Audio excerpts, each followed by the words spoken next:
고민이 오늘 참 많았습니다. 왜 그러냐 하면은 설교를 이제 다 준비를 할 거 아닙니까?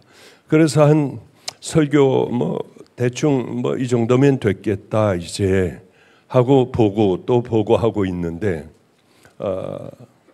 어느 분들이 그렇게 몇 분이 그런 얘기를 저에게 했어요.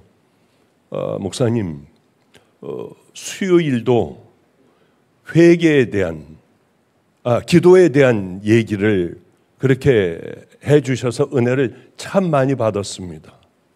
목요일도 그 영화배우가 와서 아버지라는 제목으로 이 기도는 땅에 떨어지지 않는다, 이런 내용으로 어릴 때의 기도도 결국은 큰 후에도 다 이루어지더라 하는 은혜로운 기도에 대한 말씀을 수요일도 목요일도 목사님이 그 마지막 마무리를 기도에 대한 것을 해주면 어떻겠습니까 하는데, 이게 아무리 설교를 많이 했다고 해도 그렇게 금방 그래 할게요, 짜장면 다 한 그릇 달라고 하면 나갑니다 하고 나오는 것하고는 다르잖아요. 이게 기도도 해야 되고 좀 많이 생각도 해야 되고, 어떤 말씀을 해야 사람들이 거듭날까, 기도를 할까, 회개를 할까 고민을 참 많이 하지 않습니까? 그러면은 두 가지를 딱 놓고 오늘 본문을 좀 이제 시간이 남으면 하고, 아니면 기도를 하나님께서 어떤 성령님께서 어떻게 우리를 이끌어가 주실지 알지 못하지만은 기도로 끝날 수도 있고, 오늘 본문 읽은 본문을 또 들어갈 수도 있고 할 것 같습니다. 한번 그러면은 슬슬 기도에 대하여 먼저 떠나보기로 하죠. 저희 집은 원당동이라는 데 있습니다. 서구 원당동이요. 그런데 거기는 어디냐 하면은 바로 신도시가, 검단 신도시가 한참 들어와 난리법석을 피우는 바로 그곳이에요. 지금에 사는 집으로 제가 한 15년 전에 간 것은 조용하고 다른 건물들도 아무것도 없고 앞에 동산 같은 것이 하나 있어. 와, 여기 얼마나 좋을까 해서 만들어진 집인데, 이게 이렇게 한 15년이 지난 다음서부터는 난리가 난 거예요. 그 바로 옆에 여기 전철역이 들어오고 뭐하고 하여튼 난리가 났습니다. 근데 하나도 안 좋아요. 왜? 평생 살 건데 가봐놓으면 어떻습니까? 그냥 편안하게 조용하게 살면 좋겠는데 이제는 빽빽하게 집들이 들어와 있습니다. 더군다나 숨 막힐 정도로 아파트들이 나가면 지금 한참 만들어지고 있는 중입니다. 검단 신도시요. 그런데 그것을 밤낮 매일 나가면은 그 건설 현장을 보면서 가니까 늘 그렇구나 하는데, 어느 날 왜 아파트에는 어마어마한 철탑 같은 저런 것들이 왜 세워져 있을까? 공사 현장마다 다들 엄청나게 높은 저게 뭘까? 했는데 어느 날 보니까요, 어마어마하게 큰 세멘트 거를 맞춰서 끼워가면서 집을 짓는지 모르지만은 그걸 들어 올리더라고요. 그런 생각을 했습니다. 한 1000명이 끌면은 저 꼭대기로 끌어올릴 수 있을까? 1000명이 해도 안 될 것 같아요. 그런데 이거는 그 꼭대기 탑에 있는 그 사람의 손가락 하나로 어마어마하게 무거운 그 철근들, 콘크리트들이 쉽게 올라가는 걸 봤는데, 아파트 짓는 현장마다 그게 다 하나씩 다들 있더라고요. 여기저기서 그것들을 올리고 내리고 하더군요. 그걸 보면서 그런 생각을 했어요. 아주 간단하게 처리를 해요. 그 어마무시한 무거운 것들을 간단하게 손가락 하나로, 손으로요. 하나면 충분해요. 그 위에 올라가서. 그러고서 이제 아마 무전으로 왔다 갔다 하고 오른쪽으로 돌려라 어쩌라 하는 사람들도 있을지 몰라도, 그런데 그걸 보면서 은혜를 받았어요. 제가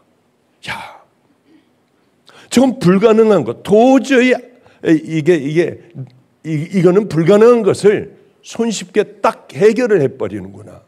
저건 크리스찬에게 뭘까? 저거 기도겠다. 불가능한 것들을 절대 이루어질 수 없는 그런 이야기들을 쉽게 훌쩍 만들어내는 것. 그렇다고 하면 여러분들이 기도하면 다 그렇게 뭐든지 다 응답을 받고 치유가 되고 회복이 되고 다 싹싹 다 낫습니까? 그건 아니잖아요. 거기에 조건들이 반드시 붙어야 하는 거예요. 기도도 아무나 그렇게 소리 지르고 주여 삼창한다고 하여 다 이루어지면 얼마나 좋겠습니까마는 겉은 요란해도 속이 빈 것을 주님은 너무나도 잘 아세요. 네가 누구인지를 하나님은 너무나도 잘 아세요. 우리에게 가장 중요한 게 있습니다. 연약하기가 짝이 없어요. 별 볼 일 없는 인생이에요. 그러나 강력한 기도의 무기를 가지고 엎드려 정말 어마어마한 무거운 것들을 손가락으로 그냥 이렇게 날르듯이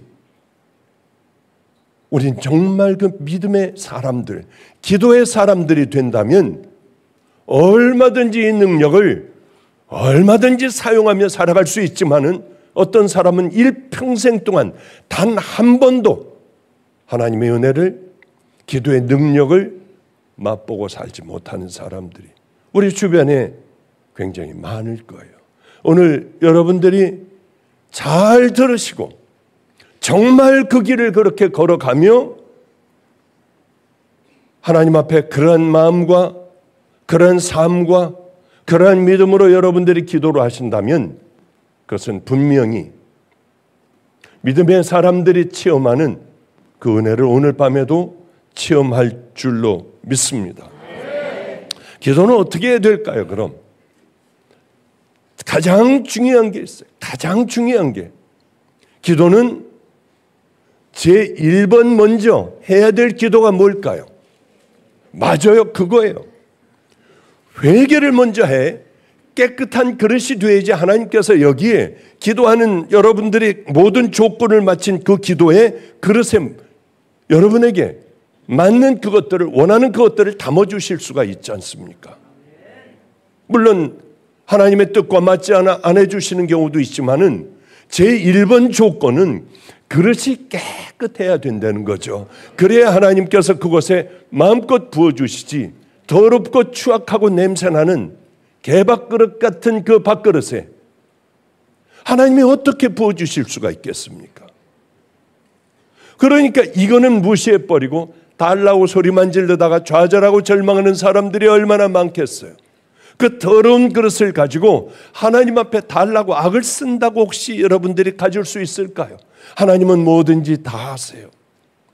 제1번으로 여러분들이 해야 할 것은 깨끗하고 정결한 그릇을 만드는 겁니다. 그럼 그게 뭘까요? 회개라고 하는 것은, 그럼 회개라고 하는 건 너무나도 잘 알아요. 우리는 이 어떤 지식으로 회개를 알아서는 안 돼요. 하나님은 뭘 회개라고 받으실까? 하나님은 어떤 회개를 기뻐하실까? 이게 가장 중요하지 않겠습니까? 하나님은 다른 거 아니에요. 이제 안 하고 이제 돌이키고 이제 반대로 하나님의 말씀대로 살아가는 것, 그걸 하나님은 얼마나 기뻐하시는지 몰라요. 이제 안 하는 거예요.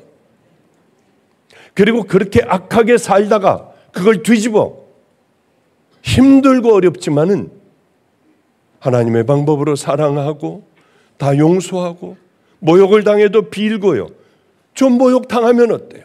우리가 정결한 그릇이 된다 하면은 모욕 좀 당하면 어떻습니까? 손해 좀 나면은 어때요? 우린 이런 걸 이 개도 안 물어가는 자존심 때문에 하나님이 주실 수 있는 이 축복을 다 놓쳐버리는 경우가 얼마나 많습니까? 말로 얼마나 많은 죄를 지어요. 교만은 패망의 선봉이라고 하시고 주님도 그것은 고개를 돌리시는데 교만하기가 짝이 없는 그 삶, 아무것도 가지고 있지 않으며 뭔 그렇게 열등감으로 교만이 충만한지요. 무슨 말 하나만 들으면 견딜 수 없어 해요. 어쨌든 간에 여러분 그릇이 깨끗해야 하는데 하나님께서 여러분의 회개를 받아주시고 깨끗하게 여러분의 더러운 이 죄의 그릇들이 다 씻어지는 그 방법은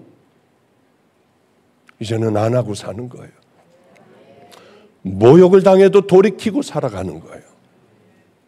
가장 중요합니다. 그리고 진실해야 돼요. 기도가 진실해야 돼요. 예수님께서 제일 싫어하셨던 바리새인의 기도를 보세요.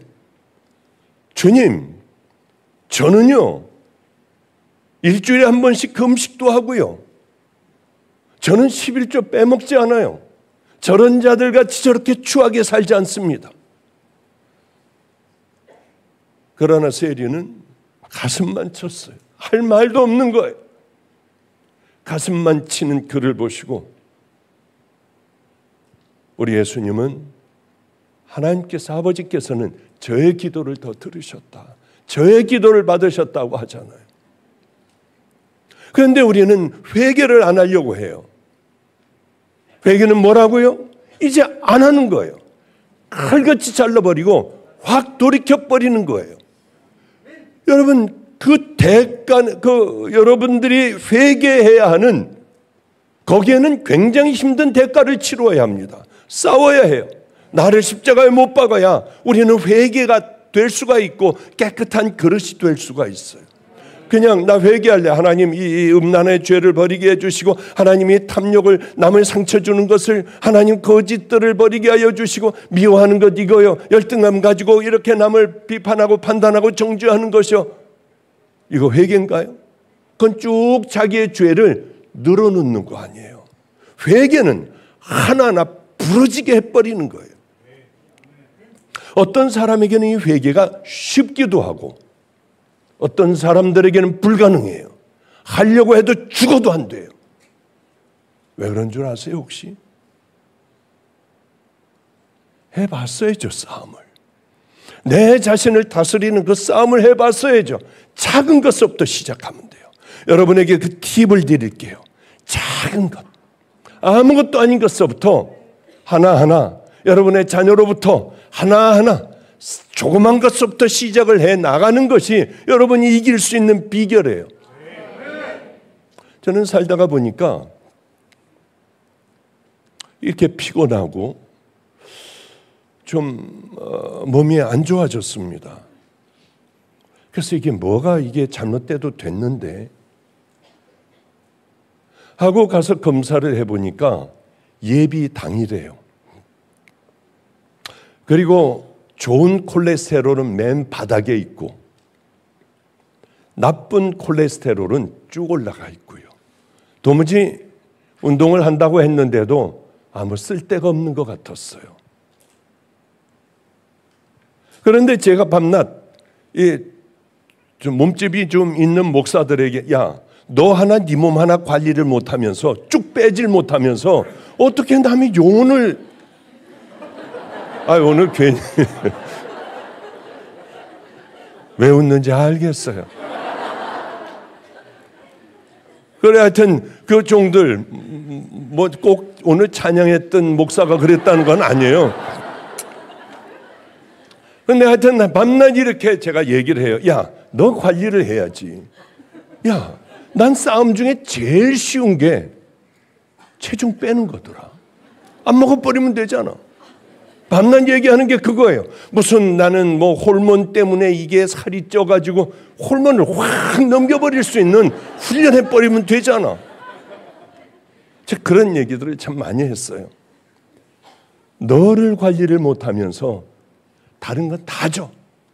네가 이걸 이기지 못하면은 몸 하나 먹는 거 하나 이기지 못하면 너는 다른 거에 다 지워버려. 작은 것부터 물고 들어가고 그 다음 더 큰 거로 물고 들어가고 더 물고 들어가고 나중에는 큰 것도 깔고 앉아버리게 돼.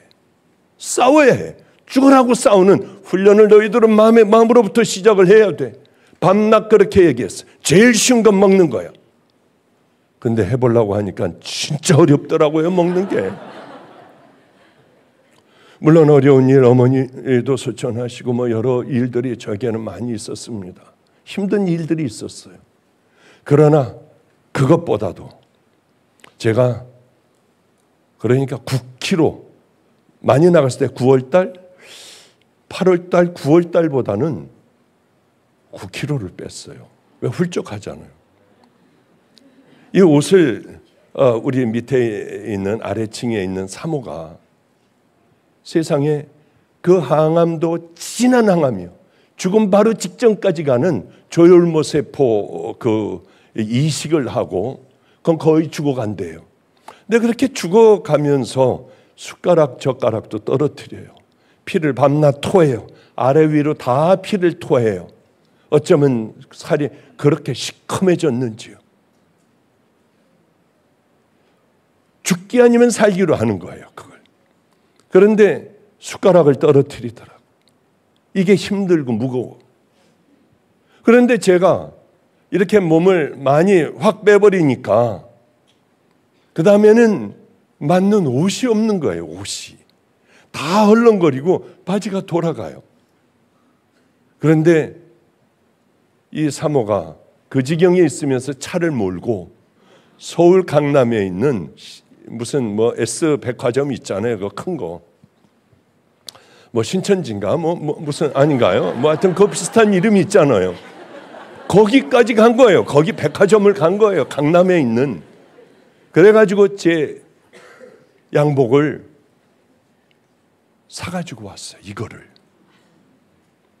그런데 이 좀 안 맞아가지고 제가 다시 가가지고 사이즈를 재보니까 두 치수가 이렇게 내려왔대요. 그러니까 보통 양복을 입으면 헐렁거리고 이게 돌아가고 어쩌면 이럴까 하는데 이 양복을 그 사모가 저를 사줬는데요. 어쩌면 이렇게 잘 맞고 제가 보기에도 내가 상당히 날씬하네. 한번 좀 보세요. 정말 감사한 거예요. 박수까지 칠 필요는 없고요. 이게 정말 고맙더라고요.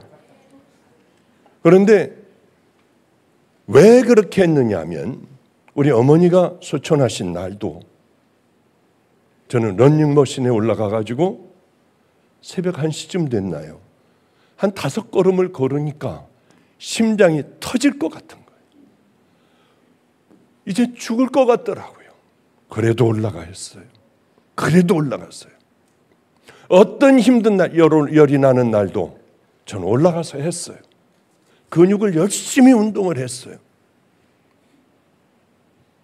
그리고 한번 내가 나를 다시 한번 시험해 봐야지 하는데 이게 한 달쯤 되니까 죽을 것 같다가 그 다음엔 견딜만 하고 할만 하더군요. 먹는 것도 마찬가지고요. 일체 단 거 안 먹고 좋다고 하는 그런 음식들만 이제 취했습니다. 드디어 그저께 이제 심판의 날이 왔어요. 여기 의사가 여기 바로 그분이 계시지만은 거기 가서 피 검사를 했는데 이렇게 표현을 하더라고. 글루코스가 와 대박. 아니 이 당뇨 와 대박. 콜레스테롤 와 대박. 근데 진짜 보니까요. 이게 올라가기 힘든 것들이 좋은 것들이 쭉 올라가고 나쁜 건 다 내려오고 이제 정상입니다. 그냥 정상도 아주 아니 그렇게 박수 치지 말아요. 뭐 좋은 거라고 살 뺀 게 뭘 그렇게 대단하다고요. 좀 예수님 십자가에 돌아가신 나 위에 돌아가신 그러면 그때 박수를 쳐야지. 난 몸무게 뺀 거 가지고 왜 박수를 쳐요? 이렇게 뭘 얘기를 하려고 하느냐 하면 내가 뺐다 하고 이 자랑을 하는 게 아니라 자랑은 좀 하고 싶기도 해요. 근데 작은 것부터 싸우기 시작을 하면은 이건 내가 이제 싸울 거야. 나는 이제 이것과 싸울 거야 하면 이건 이미 내 거예요. 나는 저것과 싸울 거야 하면 이미 저건 다 내 거예요.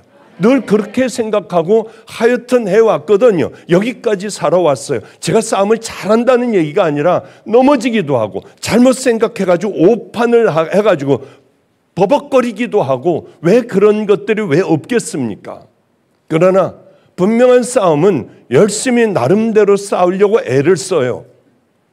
이것이 한 번에 이렇게 할 수 있을까요? 어머니가 소천하신 날도 새벽 1시에 러닝머신에 올라가가지고 하는 저를 보고 참 싫었어요. 제가 나는 왜 이 모양일까? 나도 모르게 그렇게 되더라고요. 결단을 딱 하니까 나도 모르게 올라가 그렇게 하고 있는 나를 발견하고 내가 싫었어요. 정말이에요. 이거는요. 왜 이렇게 살까? 그것은 아주 작은 것서부터요. 안 될 때 늘 그렇게 울었던 기억이 나요. 교회를, 개척교회 그 조그마한 데를 기어다니면서 울면서 기어다니면서 안 되는 나를 그렇게 괴로워했던 기억이 있어요. 그리고 싸우고 또 일어나 또 싸우고 작은 것서부터요. 그렇게 수많은 세월을 보내다 보니까 제가 마음을 딱 먹으면 이건 내 거야 이미. 아무리 뭐라고 해도 이거 시작하면 이건 또 내 거야. 그렇게 살아오며 참 피곤한 삶이었지만은 그러나 내게는 굉장히 유익한, 지금 여기까지 올 수 있도록 만든 바로 그러한 결단이었던 것 같아요. 처음에는 힘들어요. 저는 편안하겠습니까? 터질 것 같고 이제 곧 쓰러지는 거 아니야? 이런 생각도 가져요. 내가 미쳤지, 내가 이거 왜 했을까? 이런 생각도 가져요. 그럼 난 이제 어떻게 살라고? 나는 그럼 이제는 어떻게, 이 문제들을 어떻게 해결하라고 나는 그러면서 달려왔더니 육신의 그런 싸움 같은 거는 내게는 그렇게 큰 게 아니더라고요. 그러니까 가장 중요한 건 이런 기도서부터, 기도도 하나님이 받아주시는 회개로 만들려면 작은 것서부터 싸워나가는 거예요. 성경 읽는 것. 여러분 그런 것서부터 시작을 해봐요. 넘어지면 또 도전하고 또 도전하고 가슴을 치며 또 도전하고 이것만큼은 내가 내 걸로 만들 거야. 기도하는 이 시간만큼은 세상 없어도 내가 만들어버릴 거야. 그런 기도를 하며 정말 결단을 하며 나 여태까지는 실패하는 인생을 살았지만 하나님에 관한 것은 절대로 내가 용납하지 않을 거야 하며 믿음의 길을 향하여 열심히 걸어가면은 하나님은 결국은 우리를 도우셔서 정말 회개하며 정말 큰 그릇이 되며 아름다운 그릇이 될 수 있도록 우리를 이끌어 주신다는 거죠. 진실한 기도, 먼저 철저하게 깨끗한 그릇이 되도록 회개하는 기도들이요. 하나님 앞에 결단을 했으면 기도하면서 결단한 것들 철저하게 하나도 빼놓지 않고 순종하려고, 하나님 말씀대로 순종하려고 애를 쓰는 것들이요. 선한 것 여러 열심히 선한 것도 그렇게 심어야 할 거예요. 왜 그러냐면 히스기야가 하나님께서 이스라엘을 통하여 너 이제 얼마 못 산다, 가서 얘기해라. 그래서 이사야 선지자는 히스기야에게 와서 당신은 이제 얼마 못 삽니다. 곧 죽음을 준비해야 합니다. 그렇게 얘기하고 멀쑥하니까 이사야 선지자도 얼른 돌아갔어요. 한참 동안 집을 가고 있는, 성을 나가 이제 집을 가고 있는 그 중간에 히스기야는 기도를 했습니다. 벽을 보면서 간절하게 기도했어요. 하나님, 저 잘못된 거 많아요. 그러나 내가 하나님 기쁘게 해드렸던 그 사건들을 기억해 달라고 통곡을 하며 하나님 앞에 기도를 해요. 그러자 하나님께서는 히스기야의 그 기도하는 모습을 보시고 얼른 이사야 선지자의 마음에 그렇게 말씀을 해주세요. 빨리빨리 돌아가라 다시. 그래서 너 15년을 더 살 수 있도록 해주겠다. 그래 그는 다시 살아나게 됐고 가지고 있는 모든 문제도 해결을 하게 되었습니다. 그러니까 우리는 뭘 해야 합니까? 여러분 죽어가며 이제 큰 문제가 왔어요. 하나님, 제가 그동안 선하게 했던 그것들을 꼭 기억해 주셔야 합니다. 너 뭐 선하게 했냐? 그러면 어떻게 하느냐고요. 네가 선하게 산 게 도대체 뭐냐? 이렇게 말씀하실 수 있잖아요. 작은 것이라도. 내가 안수를 해주는데, 제가 안수하는데요, 그렇게 보면은 꼭 한 번씩은 새치기 하는 사람들이 있어요. 쓱 궁뎅이부터 들어와요. 여기서 다 보이거든요. 그럼 앞에 있는 사람이 저를 비키라고 왜 여기서 쓰냐고 하면서 거기서 이제 다툼도 일어나고 대부분은 참더라고요. 가만히 참아요. 이 새치기 하려고 하는 이 그것이 올라올 때 난 싸운다고 했지. 그리고 저 뒤로 가서 이기는 모습을 하나님 보시고 얼마나 기뻐하시겠어요. 새치기 하는 바로 그러한 마음으로 기도받는데 그 기도에 하나님께서 그 은혜와 능력과 하나님의 사랑을 베푸시겠습니까? 절대로 그렇게 안 하세요. 평생을 힘든 인생을 저분은 살았겠다.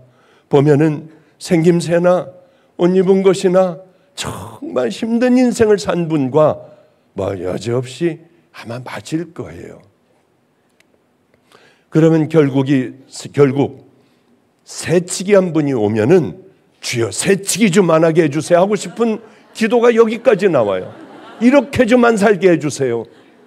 왜 이렇게 살아가는지 몰라요. 비참하게 한마디 해주고 싶은데 주여 다 용서하시고 귀하고 아름다운 믿음을 가질 수 있도록 도와달라고 그렇게 기도할 때가 많아요.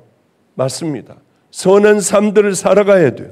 솔로몬처럼 하나님을 기쁘게 해드리는 그게 뭔지 모르지만 아주 작은 것들, 뒤로 돌아가 맨 마지막에 가서 기다리는 것. 예전에는 언제나 쓱 가운데로 가고 앞으로 와가지고 여기서부터 기다린 척하고 이상하게 옆에 섰다가 안수 받을 때는 싹 들어오고 이렇게 살아가다가 나를 죽여버리고 맨 뒤로 가. 거기서 기다리며 기도하는 모습, 주님이 얼마나 기뻐하시겠냐는 거예요. 여러분에게 하나님께서는 큰 거 엄청난 것을 기대하지 않으세요. 작은 것에 하나님을 사랑하는 마음으로 그렇게 살아가는 그 삶을 하나님은 얼마나 기뻐하시는데요. 기도할 때에도 그러니까 그런 기도를 여러분들이 할 줄을 알아야 한다고 하는 거죠.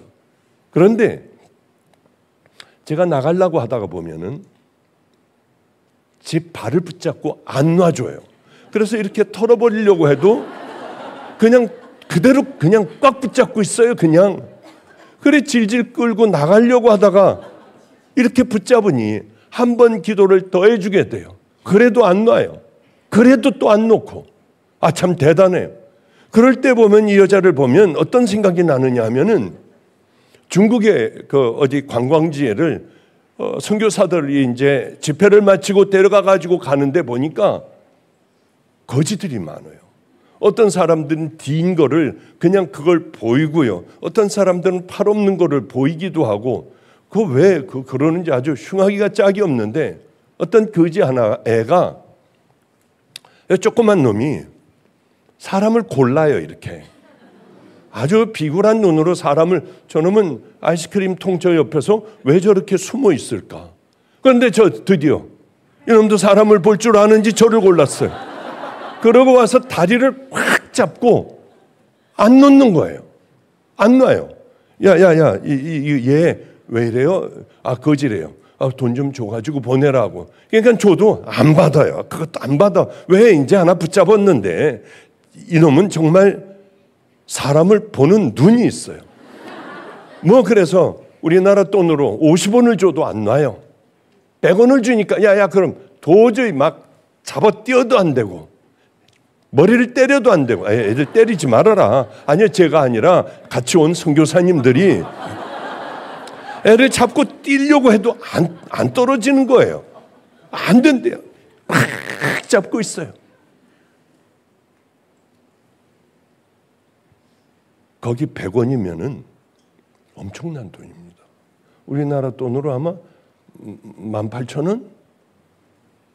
100원짜리 하나를 도저히 안 되니까 제가 끝내서 주니까 막 얼른 풀고 고맙다고 하고 그 자리로 가서 또 고르고 있더라고요.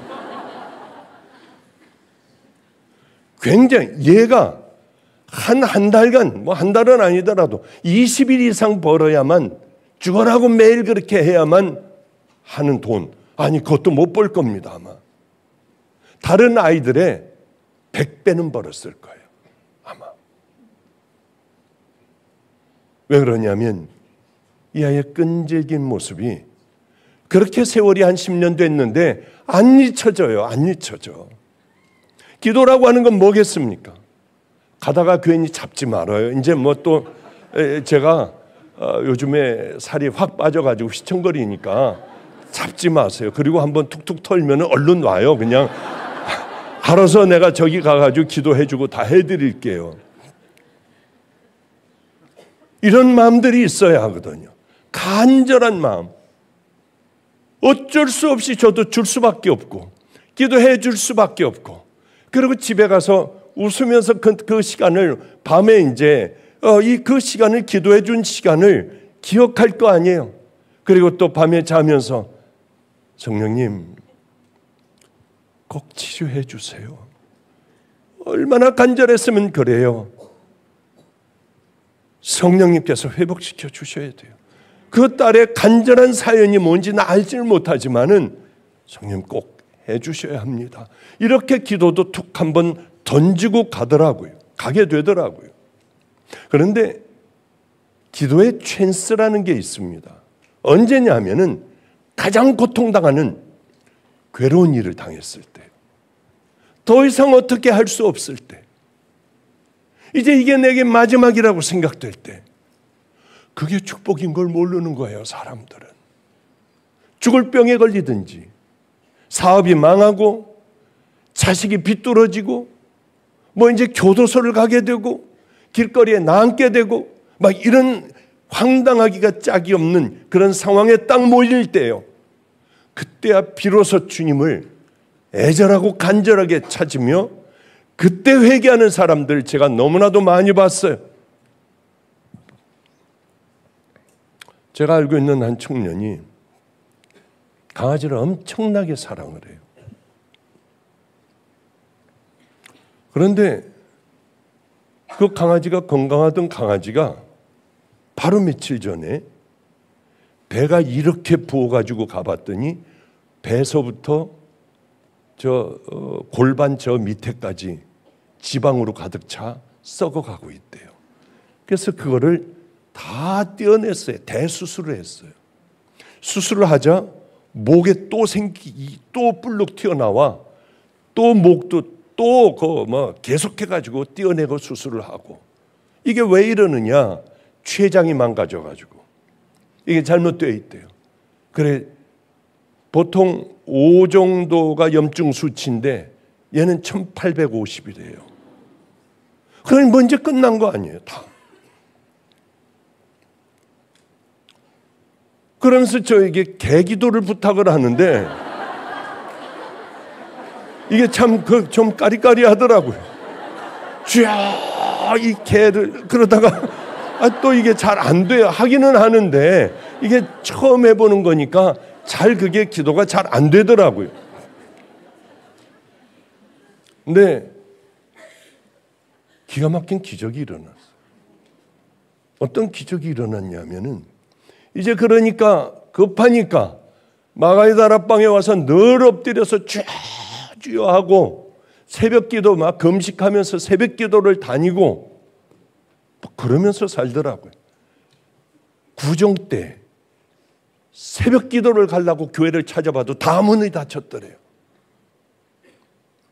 그러면 혹시 길튼교회를 가면은 열어놨을까 하고 길튼교회로 또 달려갔더니 세상에 거기는 조용하게 예배를 드리고 있더래요.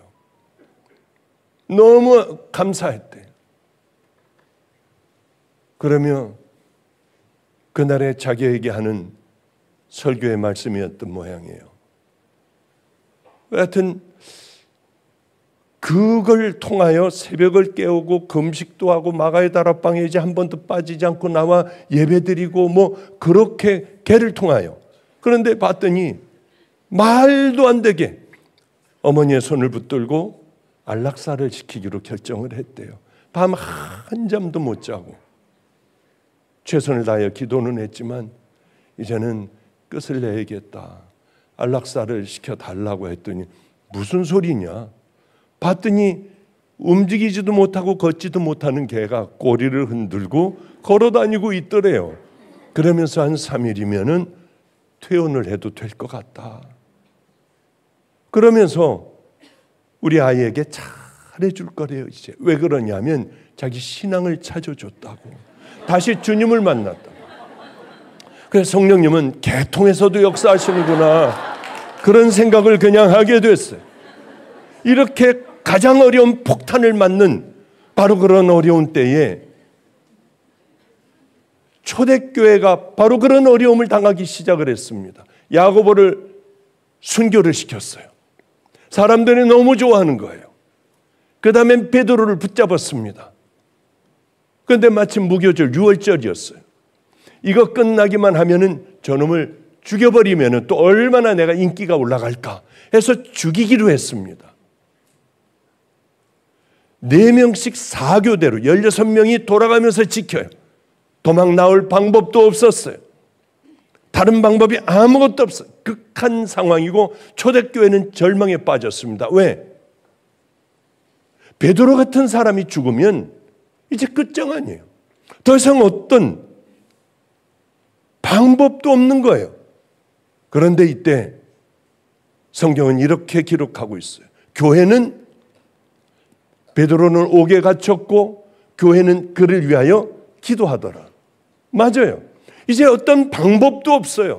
16명이 돌아가면서 지키고 6월절 지나기만 하면 이제 죽여버리기로 결정을 했는데 어떤 방법이 있겠습니까? 교회는 교회가 할 일을 했어요. 당연히 하나님은 이걸 통하여 역사하세요. 마지막에 역사하세요. 이때가 좌절할 때가 다시 한번 하나님의 축복을 받고 절호의 찬스. 저는 그걸 너무나도 잘 알아요. 그게 절호의 찬스라고 하는 거예요. 저는 너무 많은 것들을 경험을 했습니다. 너무 많은 것이요. 아버님이 작년에도 99세 때 코로나에, 폐렴에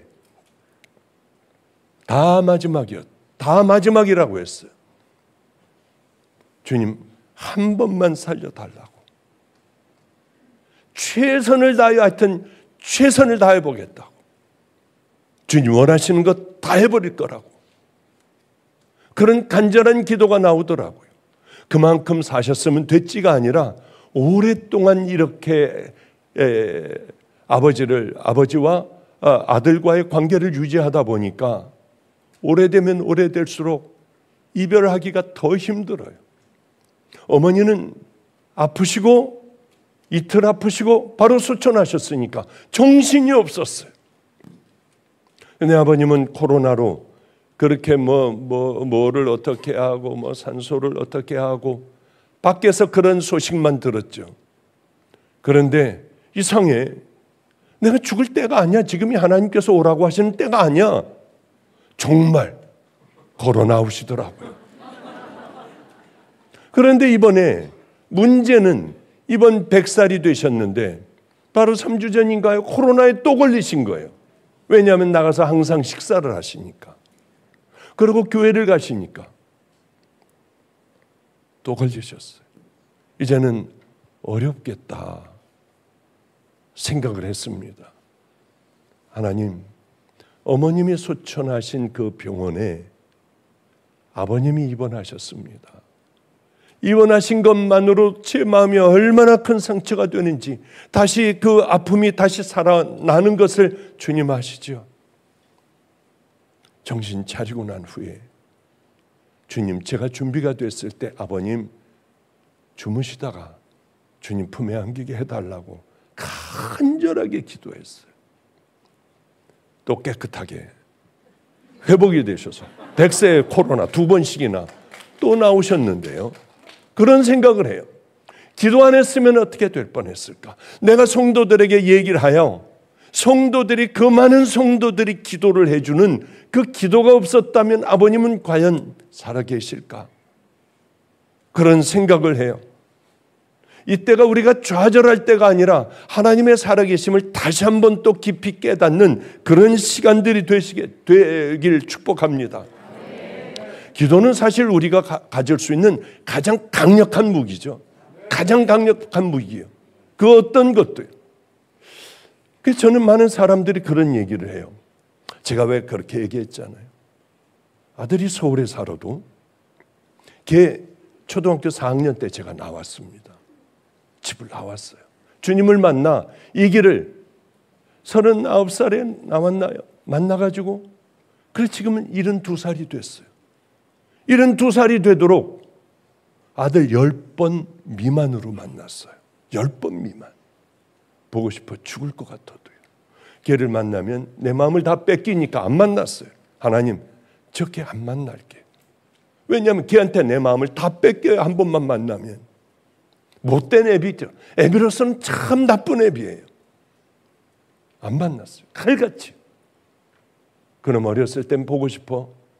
그렇게 집 앞에 가서 걔 그림자 보려고 그렇게 창문을 바라보다 울고 오기도 하고요. 그럴 때 주님은 늘 그러셨어요. 좋은 날도 와. 내가 한다. 내가 함께 한다. 제주도를 가는데 누가 내 옆에 타려고 하더라고요. 말씀드렸지만 실례합니다. 그래서 예 하고 비행기 그 자리를 비켜주는데 저를 보더니 어디서 많이 보던 사람인데 하는데 아버지 그러더라고요. 1시간 동안 그 아이하고 하나님 얘기를 열심히 했어요. 하나님 얘기를.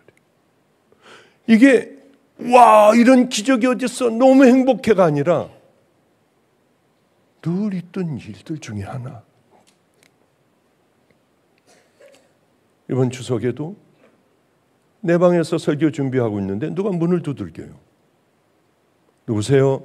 문을 열었더니 손자가 앞에 있더라고요. 며느리가 뭐 짐찬 뭘 싸들고 우리 집으로 왔어요. 우리 집으로 오는 건 처음이에요. 우리 집이 어딘지도 모르죠. 그래서 한 상을 차려놓았어요. 주님이 하시는 거지. 아버지, 우리 집안 식구 다 곧 아버지 그 케냐 가실 때 같이 갈 수 있어요. 그래 그럼 다 같이 가자. 해서 이제 뭐 앞으로 한 3주 뭐 얼마 있으면은 걔네들하고 저도 아프리카로 또 걔네들하고 뭐 한 2주 여행을 하나요? 그러면서 저는 그때가 가장 귀한 내게 시간 되게 하소서. 하나님께 가셨던 그 모든 것들을 다 이룰 수 있는 귀한 그 수많은 시간들이 되게 하소서. 손자가 문 앞에 내 방문 앞에 와 있었어도 저는 놀라지 않았어요. 왜? 이건 다 하나님께서 하시는 거니까. 나는 그저 기도만 하고 있는 거예요. 안성에서는 이게 매일매일이 진짜 매일이 이런 삶이었어요. 그러니까 그게 감사하지도 않았습니다. 왜? 그럼 뭐 삶의 하나니까. 매일 일어나는 삶의 그 한 부분이니까요. 또 하셨네. 이것도 또 하셨네. 세상에 이런 일을 어떻게 하셨을까? 우리 주님은 나만 사랑해. 밤낮 그 얘기가 떨어지지 않았어요. 입에서. 어떻게 나만 사랑해? 왜 나만 보고 계셔? 정말 그랬어요. 그런데 인천으로 오고 바쁘게 살고 뭐 어떻게 바쁘게 다니며 그런 일들은 내게 자주 일어나는 일이 이제는 더 이상은 아니었습니다. 그러나 죽음의 문턱에서 우리 아이들에게는 얘기해요. 바로 죽음의 문턱에서 살아나고 몇 번을 그런 적이 있어요.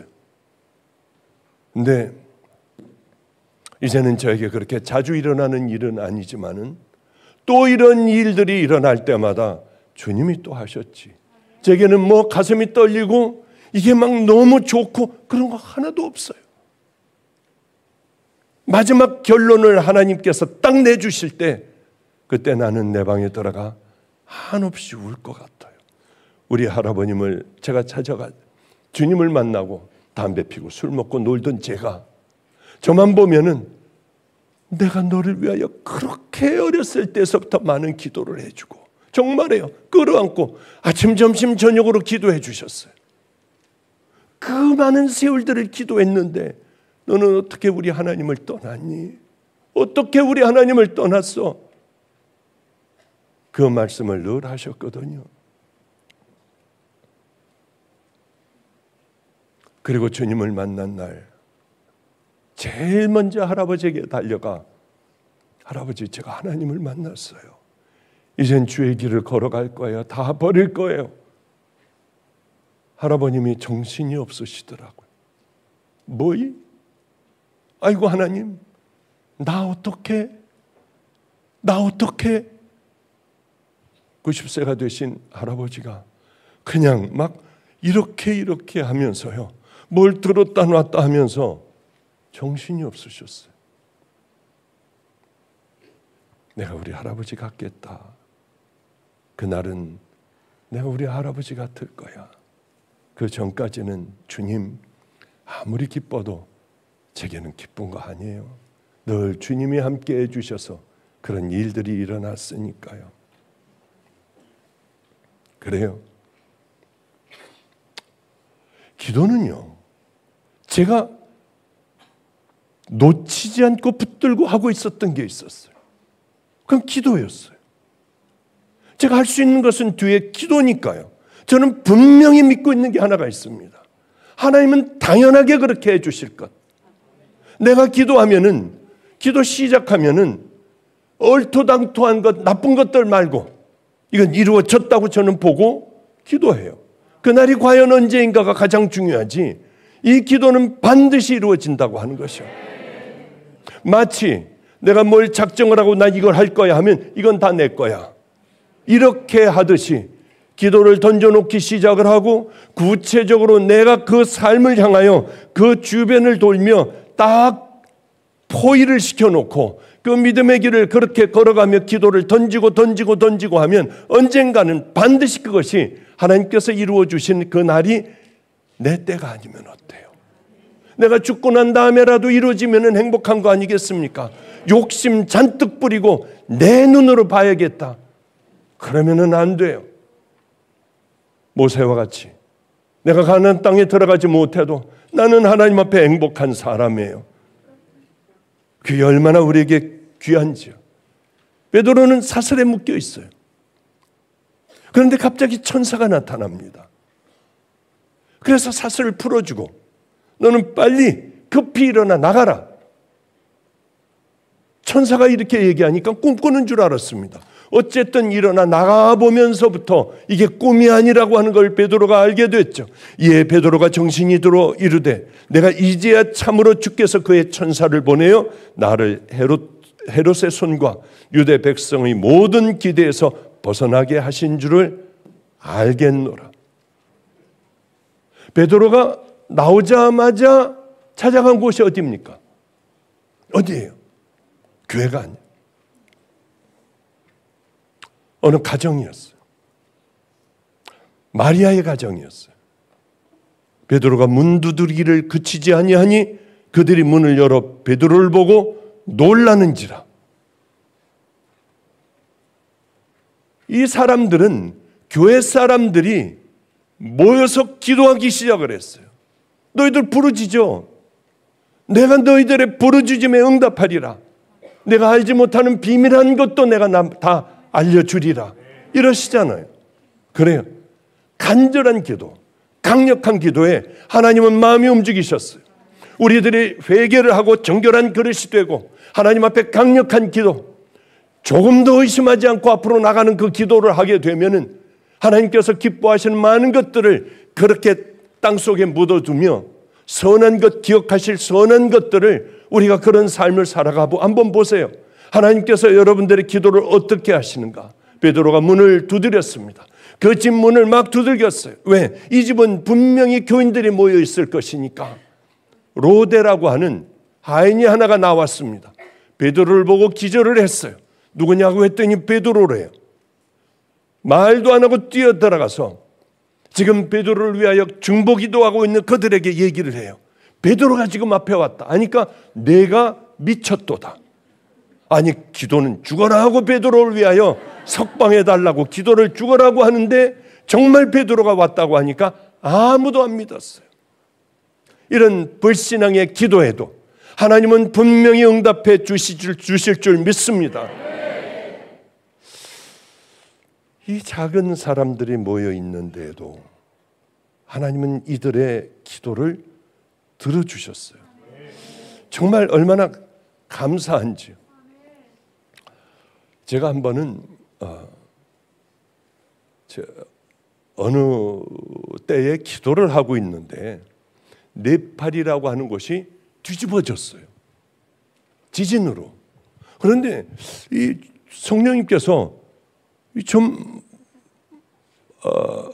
순종하기가 어려운 말씀을 하는 거예요. 너 네팔에 가서 가장 깊숙한 곳으로 들어가라. 아니, 깊숙한 데가 어디예요? 성령님 지명을 좀 말씀해 주시면은 순종을 하겠는데 깊숙한 곳이 어딘지요, 주여. 그래도 뭘로? 가장 깊숙한 곳에. 아니, 그 우리나라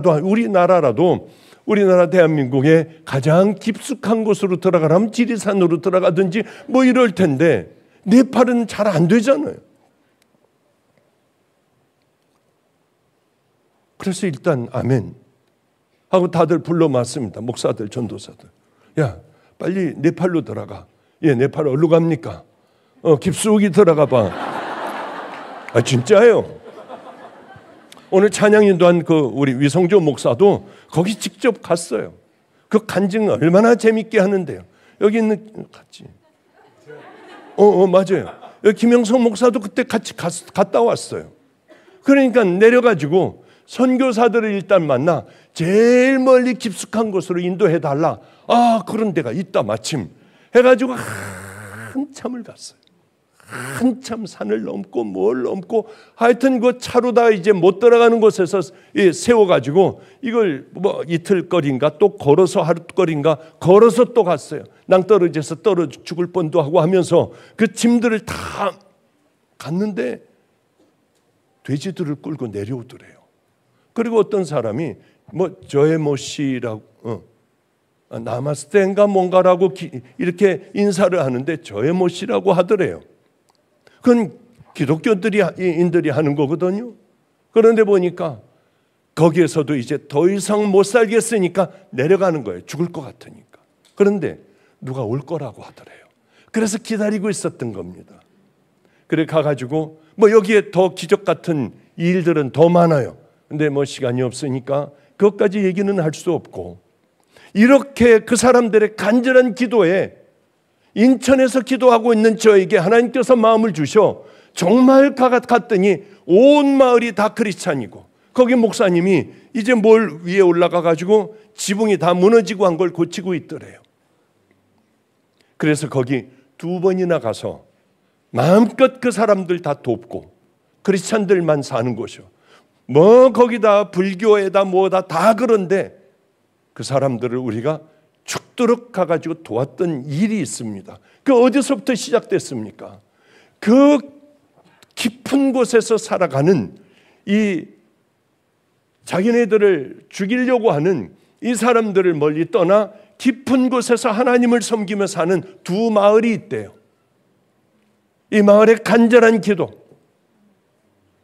전도지 하나 받고 목사가 된, 그리고 숨어들어 가정에서 죽여버리려고 하니까, 독약을 먹여 죽여버리려고 하니까 도망 나와 그곳에서 목사가 되어 복음을 전하는 그 사람의 간절한 기도로부터 시작된 것이 제 침대 밑에서 기도하고 있던, 무릎 꿇고 있던 저에게 하나님께서 말씀하셔서 저는 안 갔어요. 제일 깊숙한 데로 들어가라. 그쪽으로 들어가 그 사람들을 마음껏 도와줬던 그런 일들이 있습니다. 성령의 강력은 여러분 기도해요. 끝나자마자 돌아가지 말아요. 이건 어리석기가 짝이 없는 사람들이에요. 여러분들의 죄들을 회개하고, 오늘 죄를 회개할 때 가끔 저에게 이제 목사들이 물어봅니다. 어떨 때 막 그냥 암 환자들이 막 다 쏟고 장님들이 눈을 뜨고 걷지 못하는 사람들이 막 걸으며 불치병으로 우울증이고 뭐고 죽어가고 있는 그 사람들이 한 번에 딱 깨끗하게 낫는, 목사님 그런 집회는 없을까요? 왜 없어? 내가 한번 이번에 우리 성도들과 함께 이게 맞는다고 하면 금요 집회 우리 한번 최선을 다해보자. 이단이라고 해도 한번 해보자. 그런 얘기를 했습니다. 그게 뭐냐? 제가 능력이 있는 것 아무것도 없어요. 딱 한 가지입니다. 그동안 집회를 다니며, 외국 집회를 다니며 별의별 기적들이 다 일어나는 기적의 현장을 저는 다 봤어요. 얼마나 많은 걸 봤겠습니까? 한 가지예요. 회개의 영이 딱 부어질 때, 사람들이 통곡을 하며 울 때, 그때 성령의 은혜가 가득하게 교회를 가득 안개처럼 꽉 끼게 되며, 그때 그냥 이 병 저 병서부터 이 문제 저 문제서부터 뒤집어지는 그런 은혜가 있는 것을 저는 많이 경험을 했어요. 오늘이 그 밤이 되기를 소망합니다. 간절히 여러분들이 기도하는 것 주님께서 들으시고 이 사람을 통하여 여러분들 해결해 주시고 풀어주시고 묶였던 것이 열리는 참으로 기쁜 그날이 되시기를 축복합니다. 기도하겠습니다. 하나님, 이 시대는 하나님의 강력을 맛보지 못합니다. 우리에게는 이미 눈물이 없어졌고 회개가 없어졌고 애통이 없어진 세대를 우리는 이렇게 굳어진 채로 예배를 보고 돌아가고 또 예배를 보고 돌아가며 많은 세월을 허비를 했습니다. 하나님, 오늘 주님께서 허락하신다면 성령의 강력한 은혜로 메마른 마음의 눈물을 허락하여 주소서. 내가 얼마나 큰 죄를 짓고 살아가고 있는지 나를 훤히 보게 하여 주시옵소서. 이제는 이대로 살다가는 죽는다는 것을 알고 돌이키는 은혜가 임하기를 소망합니다. 그럴 때 교회가 소망이 있고 나라가 소망이 있습니다. 한 가정이 다시 살아나며 한 개인이 다시 살아나는 줄로 압니다. 아버지, 천국문을 열려지게 하여 주시옵소서. 천국문을 보는 자들이 있게 하여 주시옵소서. 내가 너를 사랑하고 너를 치유했다는 음성을 듣는 이 밤이 되게 하여 주시옵소서. 네 자녀들이 회복됐다, 네 신앙이 회복됐다. 오늘 아버지여, 가장 기쁜 하나님을 만나는 그날이 되기를 소망합니다. 천한 저 같은 자를 만나 주신 아버지여, 꼭 우리 성도들, 간절히 기도하는 성도들에게 뒤집어지는 믿음을 주시고 뒤집어지는 기도를 허락하여 주시옵소서. 주님, 기도 중에 함께해 주시길 간절히 소망하오며 예수님 이름으로 축복하옵고 기도드렸습니다. 아멘. 한 번은 제가 선한목작교회에 집회를 갔습니다. 근데 맨 앞에 중이 딱 앉아 있더라고요. 승복을 입고. 유기성 목사님이 저한테 그래요. 정말 이게 영적으로 헷갈려 죽겠다. 저 승복이라도 벗고 오면은 좋은데 왜 저 중복을 입고 저러는지 모르는데 목사님을 만나러 왔습니다. 그래서 아니, 나는 아니다. 여기 그냥 잘 다니게 해라. 그랬는데 하여튼 이제 집회가 끝나니까 그 중이 이렇게 저한테 올까봐 저를 둘러싸고 얼른 목회자들이 저쪽 다른 데로 얼른 가버렸습니다. 내가 싫다고 했거든요. 힘들다고. 근데 어느 날 마가이 다락방에서 목요 철야를 하는데 중이 맨 앞에 거기 있던 중이 일로 또 온 거예요. 그러니 이게 얼마나 힘들겠습니까? 또 가만히 앉아있지, 전립선이 안 좋은지 일어나서 딱 가운데로 화장실을 가는 거예요. 이렇게 걸으면서요. 그 얼마나 이게 괴로운지요. 여기 혹시 여기도 그 WCC에 가입해가지고 저 사람들 오는 거 아니야? 뭐 별의별 놈의 소리를 다 들었어요. 그래서 끝나고 일로 좀 불러라. 그 중이 왔어요. 여기 왜 왔냐? 유기성 목사님한테 못 들었니요. 못 들었다. 그랬더니 여기 온 그 내력을 얘기하는데 무슨 사에 거기에서 이제 지내면서 이렇게 대학도 뭐 승가대학인가 뭐가도 다 나오고 다 한 사람이에요. 주지는 아니고. 자기는 허리가 뭐 어떻게 이렇게 돼가지고 뭐 골절인가 뭔가가 돼가지고 허리를 못 쓴대요. 근데 어느 날 잠을 자는데 잠을 한참 깊이 잠들었는데 꿈에 강가에서 누가 설법을 하고 있더래요. 사람들은 많이 모였고요. 그래서 나도 저걸 들어야지 하고 아픈 허리를 굽히고 이렇게 하고 앞으로 나아갔대요.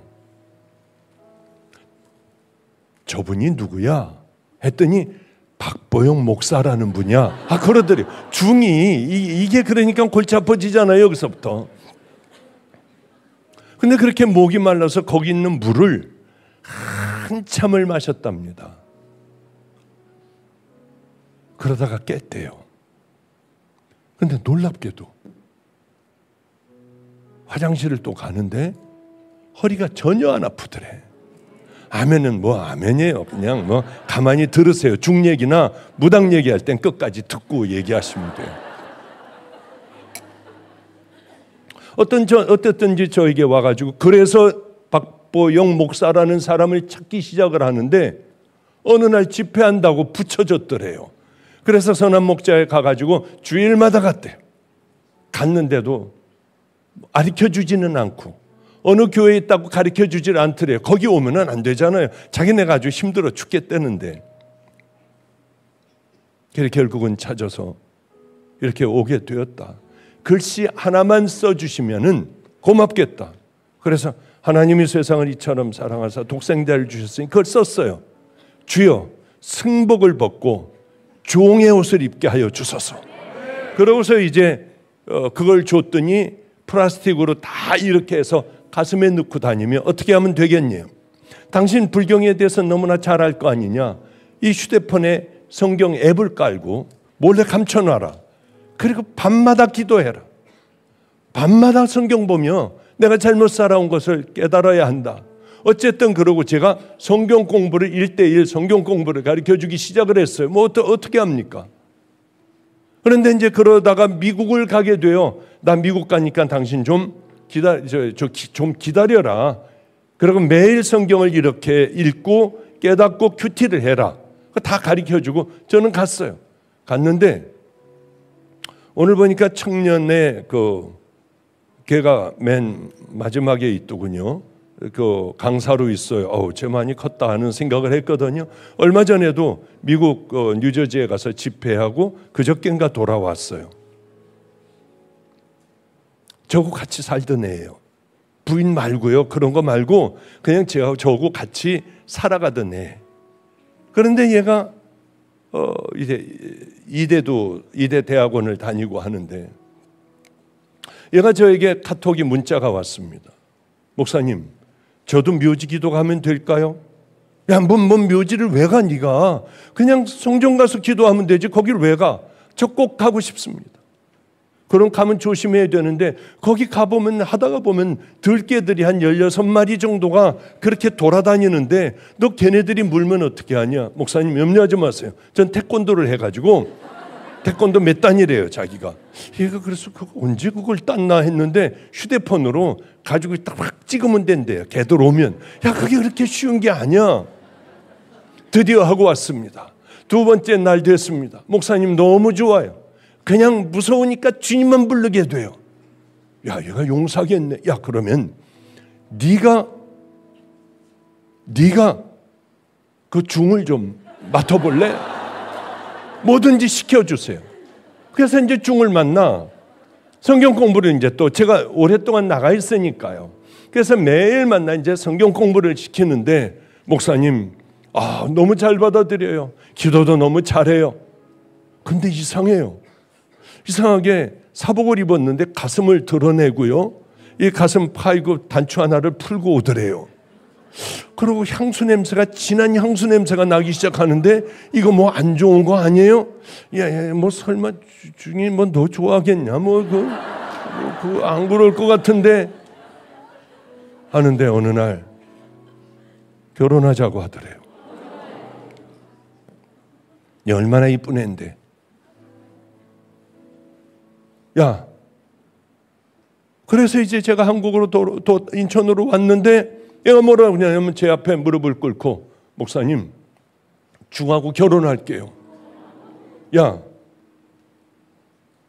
너 걔 좋으냐 그거? 그 중 좋으냐? 아니요. 이 중은 못 나와요. 왜냐하면 나오게 되면 자기는 괜찮대요. 얼마든지 나올 수 있는데 자기네 어머니 형님들 동생들이 다 저주받는데요. 그거 아니야. 예수 믿으면 다 끊겨 해도 그게 무서워가지고 못 나와요. 근데 결혼만 해주면 그러면서 뭐라고 하느냐면 썩어질 육신 하나님을 위해서 막 써버리면 되잖아요. 목사님 좋으니? 진짜 싫어요. 이 몸뚱아리 하나 주님 앞에 바치면 되잖아요. 그 좋은 종으로 만들게요. 그래서 우리 집에서 이따 잘라버렸어요. 얘를. 너 같은 애는 안 되겠다. 잘라서 여기다 놔두면 아무래도 그럴 것 같아요. 그래 저 아인하우스 우리 보육원에다 저기 천안에다가 온양에다가 갖다 집어넣고 오랫동안 거기서 선생을 하다가 이제 또 이대에서 공부를 시키고 있어요. 열심히 박사학위까지 하고 교수가 되는 그 길을 걸어가고 있어요. 얘가 하루는 그러더라고요. 목사님, 제 집회 갔다 오는데 제가 얼마나 죽을 죄인인지 몰라요. 오시면은 내 모든 죄를 다 목사님에게 얘기할 거예요. 그래서 제가 카톡에다 그랬어요. 네가 나한테 네 더러운 죄들을 다 고백을 하면은 나는 너를 볼 때마다 아 더러 저거 저래 쟤는 저런 애야 할 거 아니냐. 인간이니까. 절대로 얘기하지 마. 나한테는 예수님이 그래서 너에게 예수님이 필요한 거고 나도 이 더러운 죄들을 주님 붙잡고 하지 사람 붙잡고 하지 않아. 넌 내게 얘기하지 마. 주님 붙잡아. 제가 피곤하고 지쳐가지고 집회하다 올 때는 내 생각이 흐트러져요. 그래 알았어. 그럼 들어가서 들어보자. 이런 나일 텐데 성령님이 딱 가로막으시더라고요. 귀 안에 거 듣지 마. 너는 믿음의 길을 예수 그리스도만 붙잡으라고 해. 그래서 오지도 마. 나 듣지도 않아. 나는 그런 사람이야. 네 죄를 기억하는 사람이야. 하지만 우리 예수님은 기억조차도 안 하시고 네가 잘못됐고 이제는 바로 가겠다고 한만 하면은 주님은 너를 예수 그리스도의 신부로 여겨주셔. 얘가 그걸 간증을 하는데 제가 하면은 하나도 은혜가 안 돼요. 얘가 하면 왜 그렇게 눈물이 나는지요. 왜 그렇게 은혜가 되는지요. 바로 예수님은 이런 분이에요. 우리들의 죄를 나한테 하는 게 아니라 오늘 이 밤에 여러분들이 예수님을 붙잡고 하면은 오늘 깜짝 놀랄 만한 은혜가 이 성전에 가득 임할 줄로 믿습니다. 여러분 정말 믿으셔야 돼요. 이거는 사실이에요. 제가 지금까지 예수님을 만나 여기까지 올 때에 얼마나 많은 기적을 체험했겠습니까? 그 기적은 다른 것으로부터 시작되는 게 아니라 내가 죄인인 것, 철저하게 얼마나 더러운 죄인인가를 깨닫고 우리 주님 붙잡는 거예요. 그 밤이 된다면 오늘 깜짝 놀랄 만한 성령의 은혜의 역사가 다시 이곳으로부터 불붙을 줄로 믿습니다. 가장 귀한 성자들은 자신들이 추악한 죄인이라고 하는 것, 한시도 예수님 없으면 살 수 없다고 하는 것을 그 사람들은 고백을 해요. 더러운 죄인들은 내가 잘나? 조금만 뭐라고 하면 펄떡펄떡 뛰고 나 그런 사람 아니라고 하고요. 오늘 모두가 다 예수님을 만나는 기쁜 날, 기적의 은혜를 여러분들이 눈으로 볼 수 있는 은혜의 날이 되시기를 축복합니다.